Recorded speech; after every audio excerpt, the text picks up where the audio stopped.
Sejam todos bem-vindos ao canal Escola Dominical Brasil. Meu nome é Vanderlei Claudiano. Vou mandar um forte abraço para a Zéza. Ela escreveu aqui no comentário que foi a primeira a fazer um comentário no vídeo de ontem, tá bom? Um forte abraço também aí para Maria Aparecida de Souza. Ela também quer participar no grupo do WhatsApp do estudo do Vem Segue-me com a gente, tá bom? E pediu para explicar como é que faz para entrar. E teve outra pessoa que mandou duas vezes, né? Tá bem ansioso para entrar nesse grupo também, que é o Hilário Schuder. Se eu tô falando certo, aqui é com H, né? Talvez seja Hilário Schuder, né? Então, todos são bem-vindos a participar nessa aula, tá bom? Ela acontece de segunda a sábado, tá bom? 5h20 da manhã vai até 6 da manhã. São 40 minutos de aula. E as pessoas estão perguntando como que faz para entrar. E é pelo grupo no WhatsApp, tá bom? Eu vou deixar o link no final da descrição do meu vídeo. Algumas pessoas não estão achando a descrição do vídeo, né? Quando eu falo, eu tô deixando meu WhatsApp na descrição do vídeo aqui, tô deixando o link, as pessoas não estão achando. Onde que fica? Se você está acompanhando essa mensagem pelo YouTube, bom, embaixo dessa mensagem, né, que eu estou compartilhando aqui do vídeo, tem umas letrinhas ali que é o título do vídeo.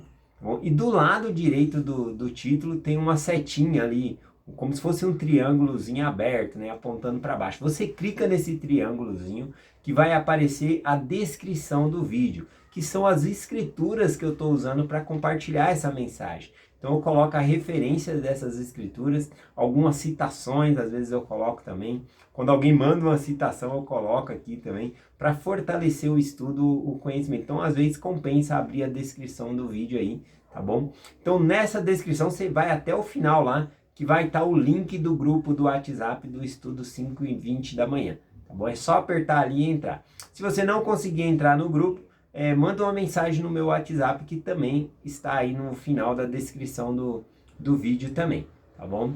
Então, sejam todos bem-vindos ao estudo aí diário do Vem Segue, tá bom? E vamos lá aqui para a designação do Vem Segue, que eu vou compartilhar com vocês aqui. Eu vou falar sobre a túnica de José hoje, tá bom? Eu vou compartilhar Gênesis capítulo 37, versículo 3, diz assim: E Israel amava José mais do que todos os seus filhos, porque era o filho de sua velhice, e fez-lhe uma túnica de várias cores. Bom, essa parte aqui que fala que ele amava mais do que os outros filhos, ele era muito mais obediente do que os outros filhos, né? Ele sempre tentava obedecer o pai ali. José, ele era um menino incrível, tá bom? E aqui o que que acontece, né? Por ele ser o pai, os irmãos ver essa preferência dele por José, acabou tendo ciúmes, né? Então eles tinham ciúmes de José ali, raiva de José por conta disso. E aí o pai dele faz uma túnica, né, conforme diz a escritura aqui, uma túnica colorida para o seu filho José ali. Eu acredito que essa túnica não é simplesmente uma roupa de presente, tá bom? Mas como Jacó ele sabia que José ele seria o primogênito da família, tá bom? Ele seria o líder da família ali depois dele, então essa roupa simbolizava ali esse convênio que ele iria fazer com Deus, tá bom? Inclusive aqui, ó, eu peguei o comentário aqui no hebraico, tá bom? Porque aqui fala sobre uma túnica de várias cores, mas no termo hebraico, se você quiser clicar em cima da palavrinha aí, se você estiver acompanhando pelo aplicativo, vai estar escrito, ó, o termo hebraico pode significar aqui nesse caso, simplesmente uma longa túnica com mangas, né? Então não necessariamente está citando cores nessa túnica, mas está falando que é uma roupa especial. E estudiosos, tá bom, que estudam essa passagem, eles têm um debate entre eles e eles não chegaram a um bom senso se a roupa que Jacó está mencionando aqui era uma roupa de pôr por cima de uma roupa ou se era uma roupa de pôr por baixo da roupa, tá bom? Então eles não têm essa explicação, ainda ficam em debate ali, está em aberto sobre isso.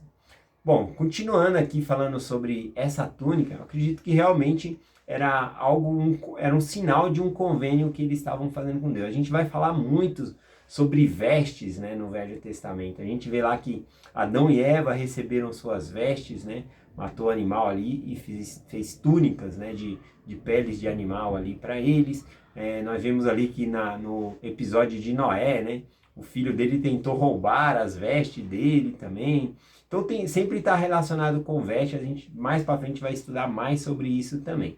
Bom, então acredito que seja algo relacionado ao convênio e como ele seria o primogênito, ele receberia o sacerdócio. Então o pai dele estava preparando ele para essa ordenança que é dessa veste que está falando. E os irmãos deles não gostam disso, né? A gente vai ver que os irmãos dele, de José, ele vai pegar essa túnica e vai rasgar, né? E manchar ela com sangue e devolver ali para o pai deles, né? Para dizer que o filho deles havia sido devorado por uma fera, né? Por algum animal aí. E na verdade eles tinham vendido José para um grupo de ismaelitas que estavam passando e levaram ele lá para o Egito, tá bom? Essa é a história. Mas José, ele era um menino bem obediente, voltando para a história aqui, né? Então, o pai dele pediu para ele ir verificar se os irmãos dele estavam pastoreando perto de Siquém ali, né? Ele preocupado, ó, vai lá e traz notícia para mim de seus irmãos, tá bom? Se eles estão perto de Siquém, se eles estão bem e se as ovelhas estão bem, né? Olha aqui a prioridade. Primeiro perguntou para ele ver se a família estava bem. Depois perguntou para ver sobre o rebanho, se o rebanho estaria bem ali também. Então o José, ele é obediente, né? Ele pega e até diz no versículo aqui, eis-me aqui, né? Quando o pai dele chama, ele fala, eis-me aqui. Ele é muito obediente e vai imediatamente. Mas chegando lá em Siquém, inclusive a preocupação de Jacó sobre Siquém é por causa daquele episódio lá, né? De Diná, né? Que aquele príncipe Siquém sequestrou ela, violentou ela, e aí o Levi e Simeão foram lá e mataram a espada, né? Siquém, os habitantes ali daquela cidade. Então era perigoso, né? Tá ali naquela cidade. Então, por isso que Jacó manda ele, José, ir lá para ter notícia ali dos irmãos que estavam pastoreando perto de Siquém. Mas chegando lá em Siquém, José não encontra ninguém. Então passa um homem ali e ele pergunta, e esse homem fala, esses homens que você está falando, né, seus irmãos, eles foram para Dotã, né, eles foram para outro local. Eu vi eles falando um com os outros que iam para Dotã. E aí então José, ele vai para Dotã ali, e quando ele está indo, ele encontra, né, os irmãos dele lá em Dotã. Enquanto os irmãos dele vê ele de longe, né, eles começam a tramar um jeito de se livrar ali de José, né, que eles queriam matar ele ali, estavam planejando isso. E aí, olha o que acontece aqui quando ele está de longe, como eles se referem a José. O versículo diz assim, ó, e disseram uns aos outros, eis que lá vem o sonhador Mor, né? Esse termo aqui, Mor, né, ele apareceu várias vezes na designação do Vem Segue-me dessa semana. Quando eles falam aqui o sonhador Mor, é um título de mestre, né? Ou seja, lá vem o mestre dos sonhos, né? Mas aqui eles estão usando como no sentido de bullying, né? De caçoar, né, do irmão ali. Eles não gostavam do irmão por causa daquele sonho que o irmão dele tinha tido. Então, eles falam, lá vem o mestre dos sonhos, né? Então, esse termo Mor nós encontramos também quando é falado dos dois servos de Faraó aqui, né? Que é o padeiro Mor e também o copeiro Mor. Então a palavra Mor aqui no hebraico também pode ser traduzida como líder. Então era o padeiro líder de Faraó que estava preso e também o copeiro líder de Faraó que estava preso, tá bom? Então era esse termo aqui. Lá em Salmos a gente vai ver que é muito falado sobre o cantor Mor, é um cantor líder. E aí a gente vai estudar um pouquinho melhor sobre esse termo, tá bom? Então vamos ficar por aqui nessa parte. Bom, o que acontece aqui? Os irmãos dele lançam mão de José, né, e vendem ele lá para um grupo de ismaelitas que estavam passando e rasgam a túnica dele, realmente mancha de sangue e devolve ao pai dele ali, tá bom? E aí eu quero compartilhar com vocês aqui nesse momento algo bem interessante, porque lá no livro de Mórmon, em Alma, capítulo 46, o versículo 23 e o 24, é quando o capitão Moroni ele está em defesa ali da sua família, em defesa da religião, né, por causa que os inimigos estavam atacando eles ali, né? Então, para ter a liberdade religiosa, né? Era um grupo que era de nefitas, mas que se afastaram dos nefitas ali.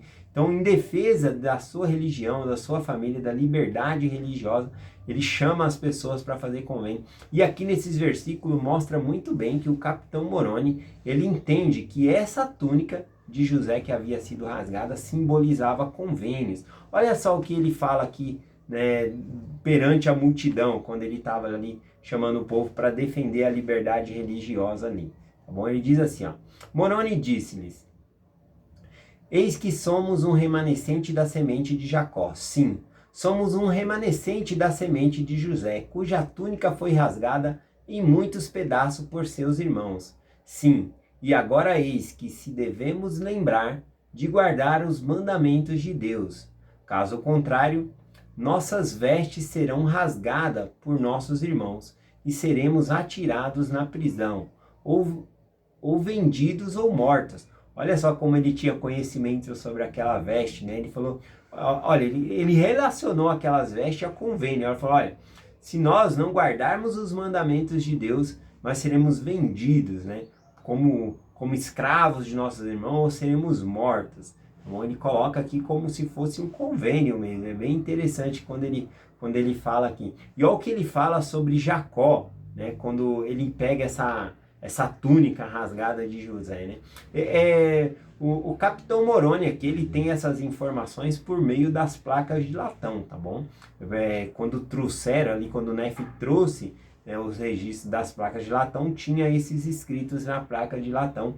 Então é uma informação que está nas placas de latão, tá bom? Então aí o versículo 24 diz assim, ó: sim, preservemos nossa liberdade como um remanescente de José. Sim, lembremos da palavra de Jacó antes de sua morte, pois eis que ele viu que uma parte que restou da túnica de José fora preservada e que não havia se estragado. E ele então disse: assim como este remanescente das vestes de meu filho foi preservada, também o remanescente da semente de meu filho será preservado pela mão de Deus, que o tomará para si, enquanto os remanescentes da semente de José perecerá, como o restante de sua túnica. Bom, aqui ele está falando basicamente o seguinte: assim como as vestes, né, de José foi rasgada e foi levada ao pai dele ali, Jacó, quando o pai dele viu que um pedaço da veste, né, ela estava intacta, pura ali, ele pegou e profetizou e falou: assim como esse remanescente dessa túnica está preservada, eu sei que Deus vai preservar os remanescentes da semente do meu filho, José. E enquanto os outros serão destruídos, mas uma parte dos remanescentes vai ser preservada. E nós vimos esse cumprimento aqui nas Américas, né? Porque os nefitas e lamanitas, eles são descendentes lá de Jacó, da parte de José. E aí o que acontece? Só quem vai ficar, na verdade, aqui no final do livro de Mórmon é os lamanitas. Então a outra parte, né, ela é estragada conforme a túnica aqui. Então dá para ver a relação que ele coloca entre convênios, né, e o entendimento que ele tinha que essas roupas simbolizavam convênio. Para terminar, vou compartilhar com vocês aqui sobre algumas palavras que nós tínhamos estudado, já que a gente está falando dos convênios aqui. Jacó, ele estava numa cidade chamada Luz, né, ele teve aquele sonho daquela escada que ia até o céu, e ele chamou aquele lugar de Betel. Betel significa, em hebraico, a casa de Deus, tá bom? E ali ele recebeu promessas de que ele entraria no templo e faria convênios com o Senhor, tá bom? E aí depois, ele voltando ali, depois de 20 anos passando ali, ele passou pelo Val de Jaboque. O Val de Jaboque é interpretado lá como ele coloca o nome de Peniel, que significa a face de Deus. Então, nesse momento, ele faz convênio com o Senhor. Tá? E nessa parte aqui, nós interpretamos como se ele estivesse passando o véu, tá bom? É um local determinado dentro do templo, passar o véu, que é admitido na presença do Senhor. Mais para frente a gente vai estar estudando aí sobre o tabernáculo, né? E a gente vai ver que um véu, ele fica entre o tabernáculo, lá dentro do tabernáculo, que separa a arca da aliança, né? O povo do Senhor ali. A arca da aliança dentro do tabernáculo, aliás, significa ali a presença de Deus, tá bom? Então aqueles que passam o véu entram na presença de Deus. É isso que significa. E aí, para finalizar, o último versículo que eu vou ler, porque fala sobre esse véu, é quando Jesus Cristo ele foi crucificado, após ele entregar o Espírito dele, olha o que diz lá em Marcos capítulo 15, versículo 38. Também é repetido em Mateus e no livro de Lucas também, mas em Marcos capítulo 15, versículo 38, diz assim, quando Jesus Cristo foi morto: e o véu do templo, olha só, então dentro do templo existia realmente um véu, porque está escrito aqui nos 3 evangelhos, né? Então, e o véu do templo, não é uma cortina, é um véu. E o véu do templo se rasgou em 2, de alto a baixo.